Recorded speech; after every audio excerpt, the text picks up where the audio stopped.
All right, what up, what up, what up? It's your boy Austin coming back at you from Busted Trap Studios. This is episode 29 of Unfiltered Banter. It's another solo, and we're gonna keep on fucking rolling. Lots of big sports news this week coming out of the football realm, which obviously is my forte on the things I like to, the things that I typically know. The biggest thing starting off is my Patriots got rid of Bill Belichick, but hired Gerard Mayo, which is what I thought. I'm very excited to start the Gerard Mayo era in New England. Hopefully, he can just keep the Patriot way running. He's been there. He played there. He left Tennessee. He played there. He coached there. He's been there for like 10 years plus at this point. So, definitely glad that we hired there. We got Evolve for Life running an organization that I'm a fan of. So, I agree with the hire. I'm 100% behind the hire. I think Kraft made the right decision. Also, Pete Carroll decided to step down, and he is no longer the head coach of the Seattle Seahawks. He is stepping back into an advisor role. I do not know who will coach Seattle or what's going to go on Seattle or why, but I'm excited to see who takes that job. Also, it looks like, and looks like it did happen. Alabama fired Nick Saban, and from all that I've heard as of about 2 hours ago, the Washington Huskies head coach, DeBoer, is now the head coach of the Alabama Crimson Tide. So bye-bye to Nick Saban. Obviously, him and Belichick retired in the same year. It's pretty crazy.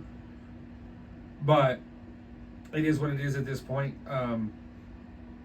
Shout out to them on their retirements. I'm glad Saban retired. I'm excited to see what the Washington Huskies coach can do because he did turn around a bad Washington program, so maybe he can hold strong.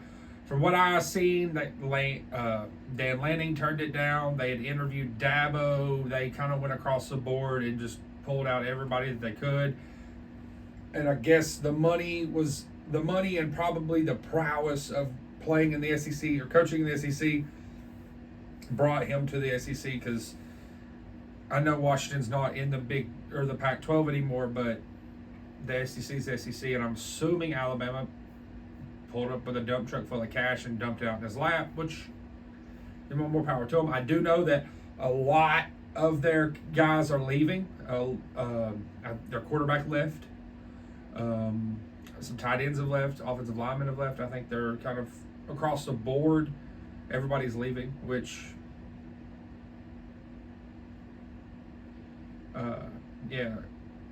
from what I understand here, Alabama's Isaiah Bond, first in portal since Saban retired, and this was on the 12th. This was today.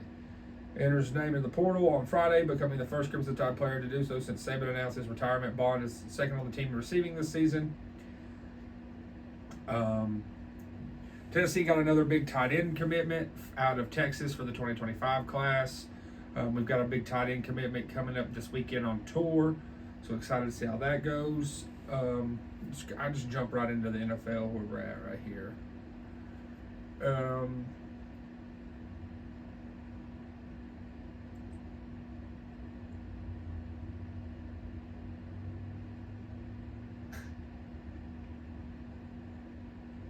Browns are playoff favorites for the first time since '94, so that's very interesting. The Chiefs-Dolphins game is projected to be the fourth coldest game in NFL postseason history.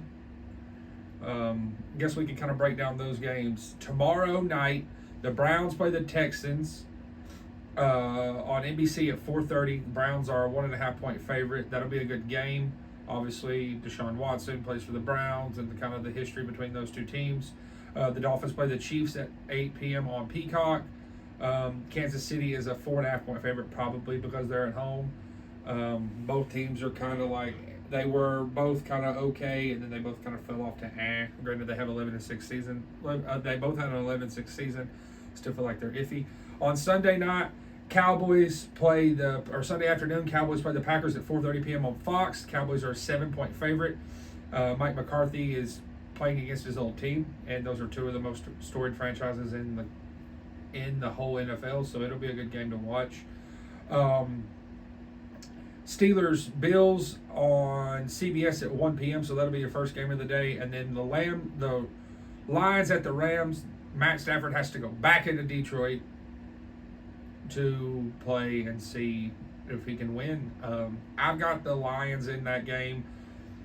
I know the Steelers-Bills is going to be a cold one, but I'd say the Bills pull it out. I'm going Cowboys over Packers. On Sunday, I'm going Texans over Browns, and I'm going Dolphins over Chiefs as fuck. Chiefs. And then on Monday night, you've got the Eagles and the Buccaneers. I think it would be hilarious if the Buccaneers won, so we're going to pull for that. Also, I read an article earlier, not sure how true it is, that the Eagles could be out on Sirianni if he loses. I don't really understand that because they were in the Super Bowl last year and they were okay, Super Bowl okay. So, who knows? Maybe they don't want to be mediocre. They want to win while they got it. So, we'll figure out that as it comes. The Titans fired Mike Vrabel and have requested to talk to Antonio Pierce from the Las Vegas Raiders, which, you know, Bill Belichick also did say he wants to continue coaching, so he's out there. Harbaugh apparently is the top candidate for the LA Chargers job. I don't know if Harbaugh leaves, but I think if they give him enough money, he might leave because he won. He did what he wanted to do, and he's kind of been in some hot water in the college realm, and so maybe he takes a step back and goes back into the NFL.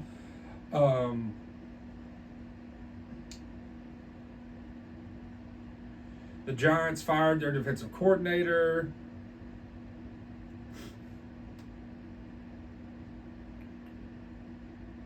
Looks like there was a mock draft release, so we'll hit that while we're looking at it, just kind of see what they're looking at mock draft-wise.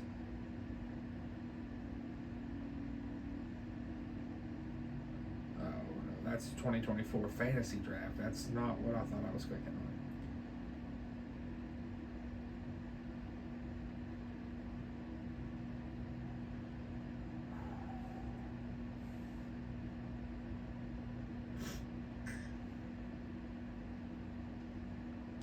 I guess I can't find that. We'll jump over into the college realm and see what's going on there. Obviously, we went over who won. There's no notes on. I mean, the national championship game was Monday. The Michigan Wolverines just kind of put it to Washington. Washington, like, let it up early with some big runs they were just letting up. It looks like they just had no defense, which is interesting to me. So it's going to be kind of interesting on how Washington bounces back. Penix is going to leave, so Washington, and when they're losing their coach, Michigan, obviously their head coach situation there, if he leaves. So it's you got a lot of stuff going on right now in college football.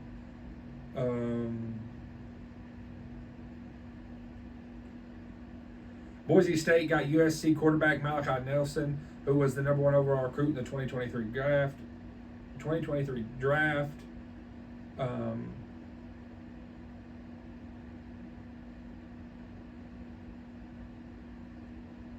There's been some transfers. Tulia Tagovailoa decided to transfer from Maryland.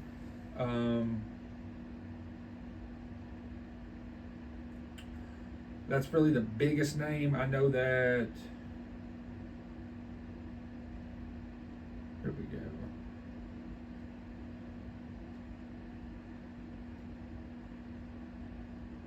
Jaden Delores still out there. Bryson Barnes from Utah still out there. Off the board, Jaden Maivia is transferring to USC from UNLV, so he'll go there to play. Also, it was reported earlier, obviously these are all reports, that Caleb Williams wants to see if the Bears are going to trade their first round pick because he doesn't want to play in Chicago. Get the fuck over it, bro. You're going to join the league. If Chicago drafts you, then you go and play and you make a fuck ton of money and you get the fuck over it. You're probably going to be mediocre wherever you go anyway. So just go and take it. You don't want to go anywhere else. None of the other top teams are going to want you. I don't want you in New England. Fuck no do I want you in New England. I want the kid who won the Heisman, or Penix Jr., or somebody that actually proved that they were good. Williams, you won a fucking Heisman last year and then fell the fuck off. Or 2 years ago and fell the fuck off last year. I don't know. Eli Holston from Alabama transferred to Pitt. Mitch Griff's random. Malachi Nelson, as we already talked about. Will Howard is going to Ohio State, which I think I've covered before. Got some other news that just kind of picked up on comments from the week. The Lady Vols softball team, I kind of jump over to that because I just saw it. The Lady Vols softball team is ranked number 2 on the season from the top 25 from the preseason. So shout out to the Lady Vols softball team. Hopefully might be hitting that. Some more college news. Tennessee was the 6th most watched team in the entire country this past season, despite finishing with a 9-4 record before FOS. No matter what year it is, the Vols are a must watch. And I'm excited to see where we go next year. That's kind of all the news I had there because that was Saban. We'll cover the basketball. Kind of can jump into there, covering the NBA. Nothing really crazy is going on. Eric Spoelstra did sign a historic extension, 8 years, worth more than $120 million. The most committed coach money in NBA history. He also just got divorced, so a lot of the stuff online saying that they picked a perfect time to pay him because he just got a divorce and she can't take half his money. She's been online saying I didn't want half his money. Sometimes you just fall in love with people and kind of go from there.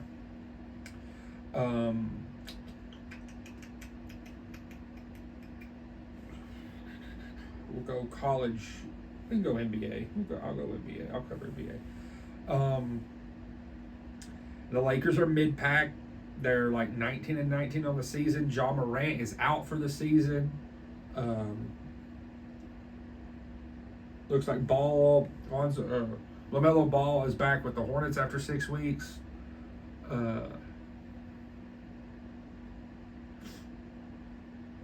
Giannis and LeBron are leading the All-Star voting.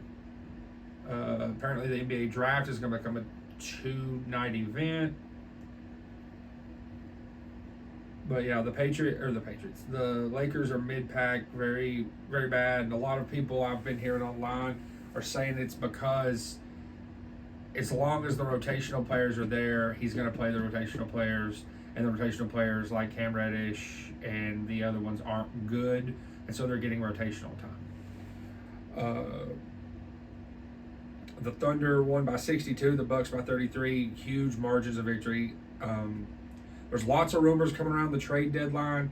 Apparently, DeJounte Murray is somebody that's being picked up on. Yeah, it says at 3 p.m. today, the Atlanta Hawks are engaged with lots of teams about trading DeJounte Murray, specifically the Los Angeles Lakers, according to Adrian Wojnarowski on NBA Today on Friday. The Hawks gave up 2 first-round picks and 2 first-round picks, a pick swap, and a 3rd first-round pick for Murray in 2022, according to Wojnarowski.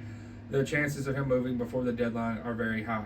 At 12:30 p.m., the Clippers are one of the most NBA's hottest team right now, having gone 21-6 since November 27th. Lost to the Denver Nuggets, and more importantly, the team signed Kawhi Leonard on Tuesday. He got an extension that's worth $153 million over 3 years, fully guaranteed, obviously. The early season trade, the 76ers is kind of just going over trades for the season.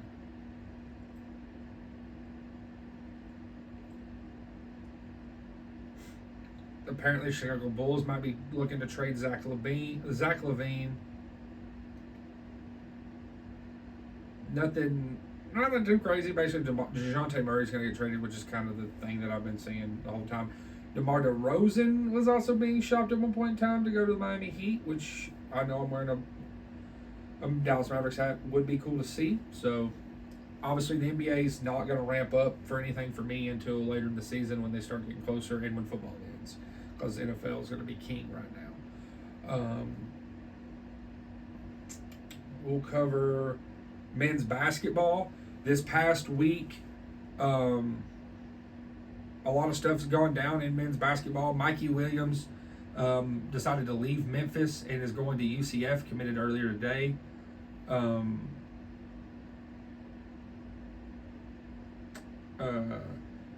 Collier, that's at USC, is out 4 to 6 weeks with an injury to the hand.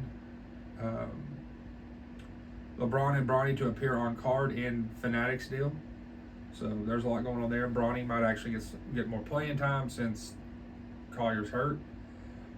This week, losses, though, was the big thing. On, what was it, Monday?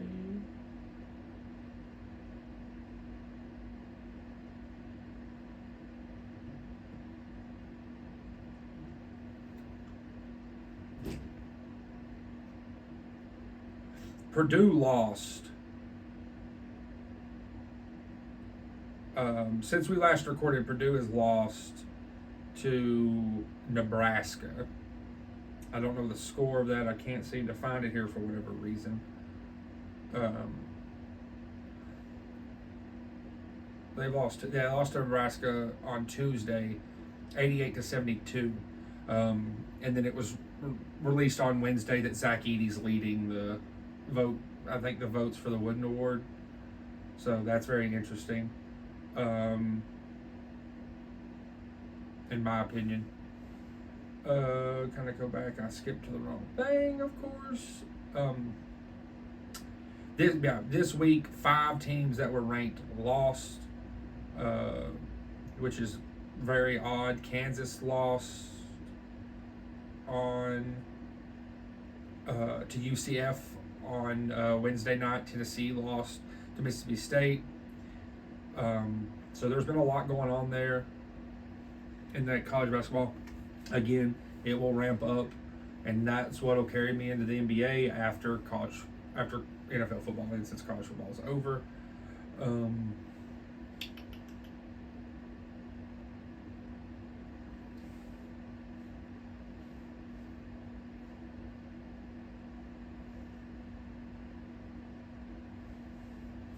The Lady Vols won.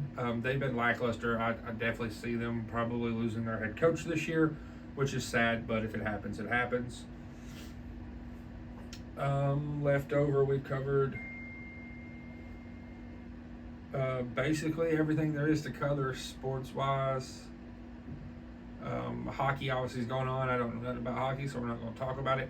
Snoop Dogg was just hired to cover the Olympics, which means the Olympics are going to be really good because Snoop Dogg's going to be on the coverage. So very excited to see that. I know we did it a couple years back, 4 years ago or whenever it was, with Kevin Hart. So it'll be exciting to see how this goes. He's going to go to Paris and do coverage of it. I do not care about the NBA G League. Some of the rosters came out for the USFL, XFL merger, United Football League, whatever the UFL, whatever they're calling it. Some Tennessee boys got put on rosters. Jarrett Garantano got put on a roster, which I don't really understand why, because it's Jarrett Garantano, and he did not do well for us. Other trending news from around the world, obviously, things are escalating in between Palestine and that whole conflict over there. Obviously, I'm not the one to talk about, but I have a friend of a friend who is over there, and he's dealing with it to an extent and being a part of it, and there's information being exchanged between them, and could be worse, could be way better though. Obviously, I don't really stress it because, let's be real, it's a faction of people versus if it need be the United States military, which I have my full faith in the United States military. Too many of my dumbass friends are a part of it, or were a part of it.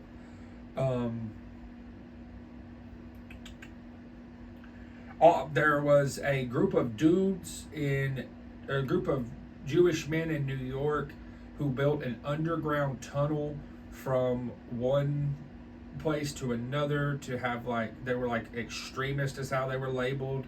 And they apparently dug the tunnel. Let's see.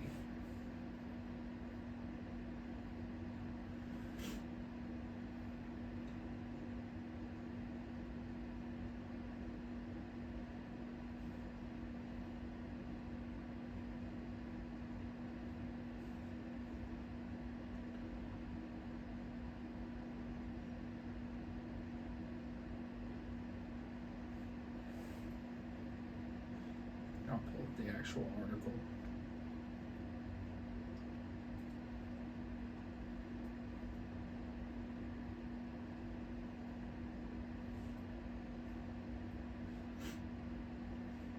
Yeah. Illegal New York synagogue tunnel leads to 9 arrests. Secret tunnel discovery under New York synagogue spurs conspiracy theories.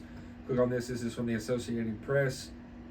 The news of a brawl between police and worshippers on Monday over a secret underground tunnel found connected to a historic Brooklyn synagogue was picked up quickly on social media, with posts spreading baseless claims about the passage, many laced with anti-Semitism. The conflict between the Chabad Lubavitch world headquarters in New York City, which serves as a center for influential Hasidic Jew movement, began when cement truck arrived to seal the tunnel's opening. Proponents of the tunnel then snagged a protest and ripped off the wooden siding of the synagogue. Police called to the scene, ultimately arrested 9 people. Those supporting the tunnel said they were carrying out an expansion plan long envisioned by the former head of the movement, Rabbi Mendel. We'll go with. I can't say his full name. But that hasn't stopped proliferation of social media posts falsely suggesting the passage of is proof of illicit activities such as child sex trafficking. This entire episode is immensely painful for us Jews, for us of the Jewish community at large, and all decent people, Rabbi Segilson said.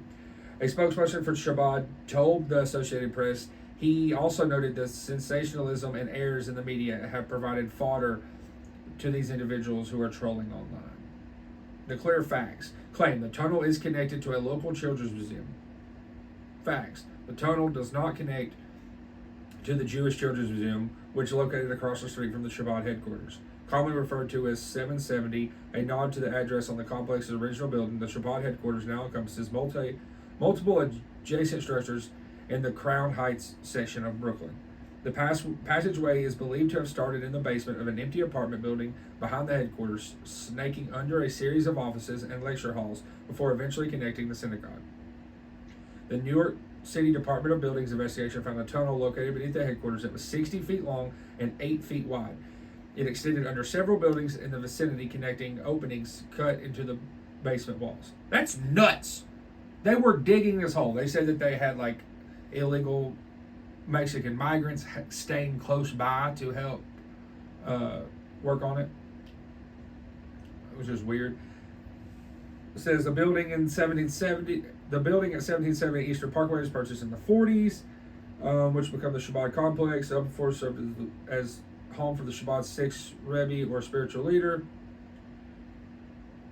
The first floors being a synagogue. In the 60s, the headquarters expanded to a new apartment building next door.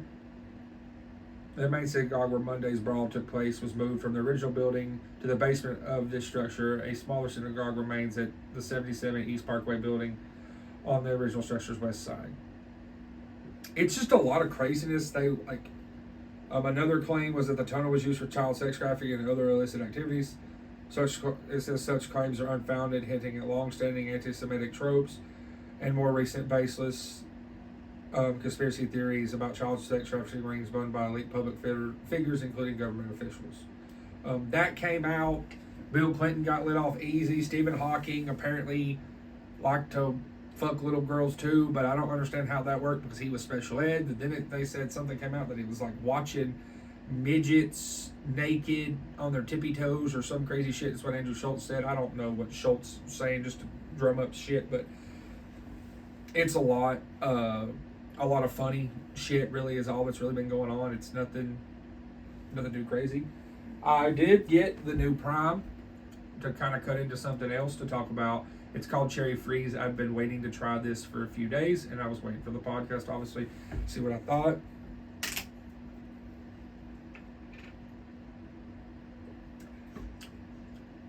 Interesting. I don't feel like it has that faint taste my dad was talking about. He said a lot of times cherry stuff tastes like cough syrup. I feel like it smells like cherries, but doesn't taste like cherries, which is very interesting. Definitely gonna have to freeze this one and see what it tastes like frozen, because I bet it's really good. Interesting. Manufactured for Prime Hydration LLC, Louisville, Kentucky. Cool. Did not know that. Let's see what else is trending here on the news tab.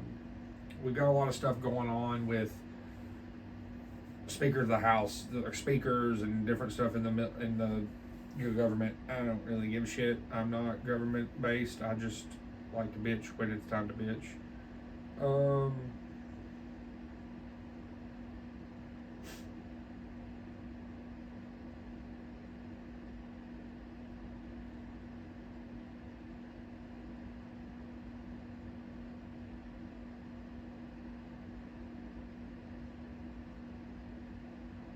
Apparently, there's a guideline come out from Delta Airlines.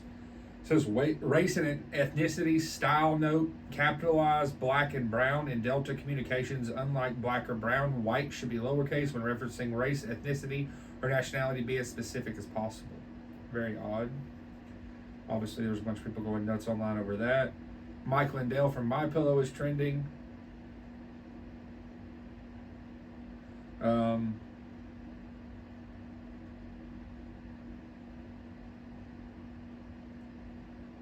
Fox News just banned Mike Lindell's MyPillow USA from advertising with their company after he had spent hundreds of millions of dollars on their network. According to Mike, he spends an average of $1 million a week on ads on Fox News. Mike has tried to contact Fox to understand why they canceled their advertising contract, but he has not heard back from them yet.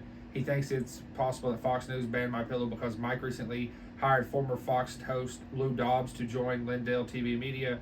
Also, Fox does not believe the election was stolen, and Mike is such a strong advocate for election integrity, so maybe they canceled him.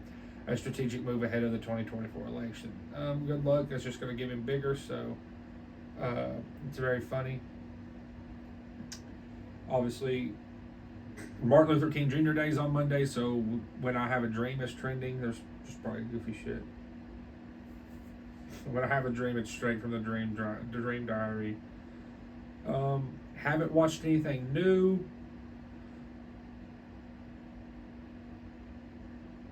Oh, that's funny. Joe Biden's being creepy again, making girls feel uncomfortable because he's an old man who doesn't know how to control himself. Yeah, honestly, that's probably about all I got to talk about today. Well, Jeremy Pruitt's trending. We have to see why Jeremy Pruitt's trending. I just realized that Kalen DeBoer was Indiana's OC in 2019 during the Jeremy Pruitt miracle. He already has a reputation of being owned by the Vols. That's funny.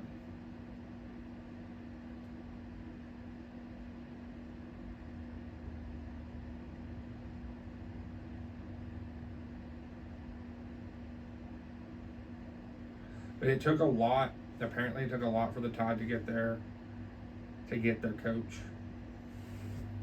I think TJ Watt did not get called all pro. If that list came out, then we'll pull that up.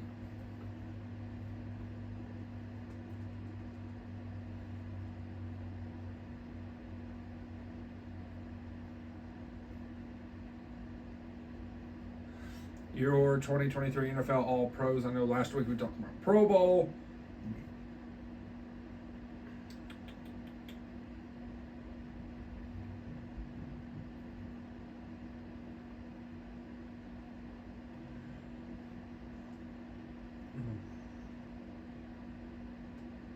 Yeah. Lamar Jackson, quarterback. Christian McCaffrey, running back. Kyle Juszczyk, fullback. CeeDee Lamb, Tyreek Hill, Travis Kelce, Trent Williams, Joe Bitonio, Tyler Smith, Jason Kelce, Zach Martin, Lane Johnson. Defense, Myles Garrett, Max Crosby, Dexter Lawrence, Chris Jones, Aaron Donald, Roquan Smith, Fred Warner, Deron Bland, Patrick Surtain Jr., Jesse Bates II, Kyle Hamilton. Special teams. That's all pro first team. I definitely. Keyshawn Nixon, Darius Davis, Jalen Reese-Maven, Brendan Schooler, Brandon Aubrey, AJ Cole, Ross Mastic.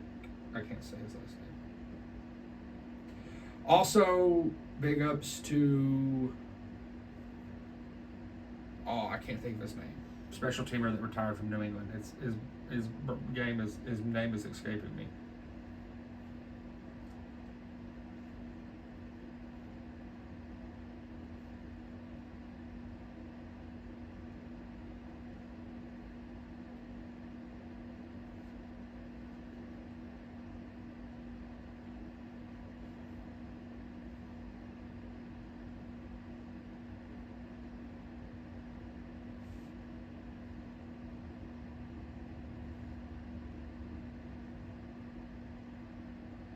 Oh, why is his name escaping? Matthew Slater. It uh, apparently has retired. So it's very interesting that he has retired. But other than that, I know we've been kind of all over the place, guys. I'm still trying to learn to do this on my own and try to work and do that. If you're looking for an apartment, please hit me up on social media. Work some things out there. We get you in an apartment. As of right now, I don't really have much. I have a theory. My big theory is that maybe Bill Belichick goes to Vegas because Brady is there and Davis has been a coach a long time, and I know he knows Belichick. Also, Logan's theory was always that he was going to go to LA to coach there, but I don't see that happening because he would lose a bunch of money to go coach there because of the taxes. And who fuck wants to go to LA? I mean, yeah, LA is great, but if you can get a good young team in Vegas, why not get a good young team where it's fun to coach? There's no sales tax. So if he does come back, maybe that's where he goes. Who knows what they're going to do? But Vegas is looking for a turnaround. Brady's in the building already, so maybe that's what they head to do. I thank you guys for subscribing, following. I know this really hasn't picked up any traction, but I'm going to keep on doing it because it's something fun for me to do, and it's a way for me to vent and just talk about things from the week. With that being said, follow us on all socials. Like, subscribe, comment. If you want to come on, hit me up about coming on. Please share with all your friends is the biggest thing I can ask. And keep on keeping on, keep doing big things. Expect big things from me.